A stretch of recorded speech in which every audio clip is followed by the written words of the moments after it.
Welcome back to Next Gen Console Watch 2020, our new show following all the news and rumors on the PlayStation 5 and Xbox Series X. I'm Jamin Hatfield, and I'm joined by Miranda Sanchez from IGN's Xbox podcast, Podcast Unlocked, Casey DeFreitas, host of the Nintendo Voice Chat podcast, and Jonathan Dornbush, host of IGN's PlayStation podcast, Podcast Beyond. We begin this week with the results of last week's poll. Our resident pollster, Josh, has the outcome.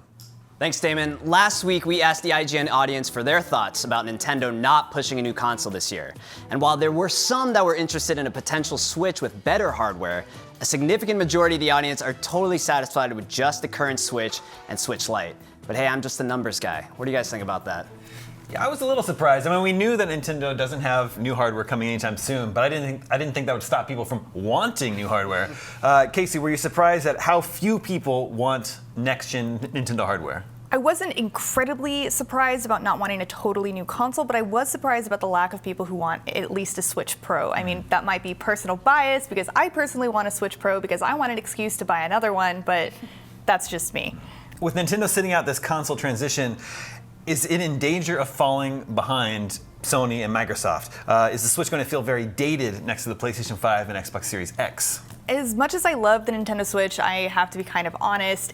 I think it does risk graphically falling behind the next-gen PlayStation and Xbox systems. But that's something that like the Wii and the Wii U also kind of suffered from. But the Wii was still incredibly popular despite its graphical kind of limitations because it was a unique and interesting system. And I think the Switch has that going for it as well. It has something to offer that the other systems don't. The other systems are just kind of more PC-like, whereas the Switch has different apparatuses and also the portability factor. So I think it has something going for it that will keep it on the top of everyone's mind. And I think we can all expect Nintendo to have something up their sleeve to keep us all interested in it that maybe isn't a complete graphical overhaul. Well, Jonathan, Sony has a strong lineup of exclusives, but so does Nintendo. Yes. Does Sony need to be worried about Nintendo even if they're not in the same league on a hardware level? I don't think too much. Putting hardware aside, though, obviously they will push their exclusives, both that are still to come out on the PS4 and eventually the PS5 as graphically impressive. I don't think Sony is or should be too worried about that. A lot of their major games like Horizon Zero Dawn and God of War are pushing for a more mature audience than maybe Animal Crossing New Horizons is. And so I don't think they're necessarily competing on an ad dollar basis. So I wouldn't worry too much there. You know, as long as they make sure to watch out for whatever the Breath of the Wild 2 release date is, I think Sony will be okay. I'm watching out for that. I am too. Everyone is. Now, Miranda, Xbox's Phil Spencer said recently that he doesn't even think Sony and Nintendo are his main competitors anymore. Yeah, so this comment was a little surprising at first until you listen to his explanation of it. So he also said that he did not mean this disrespectfully to them. He thinks that they're great competitors and like this is a good space. But because of Microsoft's focus as a tech company and building out all this different kind of infrastructure for them, they are looking more toward Google and Amazon as their primary competitors now because they are edging into the gaming space. But it's all about cloud streaming, right? And Microsoft has actually like really worked for a long time to build up xCloud, which is their own streaming service, which is still in beta. It barely came out on iOS for like a preview build, but this is something that's going to get them and their games onto more platforms everywhere in different kinds of people's hands as well. And this is just a very interesting system that Nintendo and Sony don't have going for them quite yet. Casey, do you think Nintendo is still competing with Sony and Microsoft? So as a consumer, I think they're always competing with the other gaming consoles around. But the Nintendo president, Shintaro Furukawa, he addressed the next gen during a Q&A session in an investors meeting, and he doesn't necessarily think that they are directly competing with PlayStation and Xbox. Specifically, they said, "We do not believe that the business trends of other companies will have a significant impact on our business." And even Miyamoto said, "Lately, I feel like that conversation about competition between Nintendo and other game companies is happening less and less." And I think that goes back to my point that Nintendo always has something a little bit different to offer. I think similar to what Miranda was saying, I think cloud streaming services will become more of a competitor to Nintendo in the future because Nintendo Switch's draw is being able to take it with you and being able to stream games to a mobile device will directly compete with that. But also there has been some testing of streaming games to the Nintendo Switch that it otherwise can't handle, would you say? Sure. For example, they did some tech demos of streaming Assassin's Creed Odyssey to the Switch. That's something we might be seeing from the Nintendo Switch in the future. All right, well, thank you very much for joining us today, Casey. Thank you for having me. All right, let's move on to our next topic, which is the 5 mystery AAA games Ubisoft plans to launch by early 2021. Could any of them be next-gen launch titles? Jonathan, what's our best guess on this lineup? So right now, Ubisoft has said they have 5 AAA games coming between late 2020 and early 2021. We can roughly guess probably 3 of those games because they've been announced already and delayed essentially into that time frame. Gods and Monsters, Rainbow Six Quarantine, and Watch Dogs Legion. All 3 of those were supposed to come out early 2020, but got pushed to late 2020 specifically because partially Ubisoft wanted to make sure they could be ready for cross-gen support. So they wanted to make sure they had these both for the current generation and next gen.